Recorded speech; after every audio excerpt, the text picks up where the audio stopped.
армысыздар. Жүректен шыққан шығармаларыңыз болса, жарыққа шығарғыларыңыз келсе, комментарийға жазып, өз ойларыңызды жазуды ұмытпаңыздар.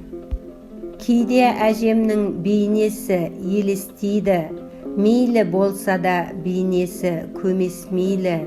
Өз анамдай сағынам, жылап алам, түсіме енші әже деп сұрап алам.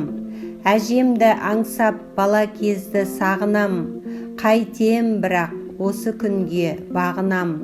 Сол әжемде ешпенде көрмеппін мен, о дүниелік болса да құдіретіңе бағынам. Көз алдымда қос жаулықты киіз үйдей басына орап таққаны, жеті боздақ жетімекті әжім басқан алақанмен баққаны. Көз алдымда мені құшып сыңсу айтып, сен ұзатқанда мен жоқ болам, айтып алайын деп жырдан өлең таққаны.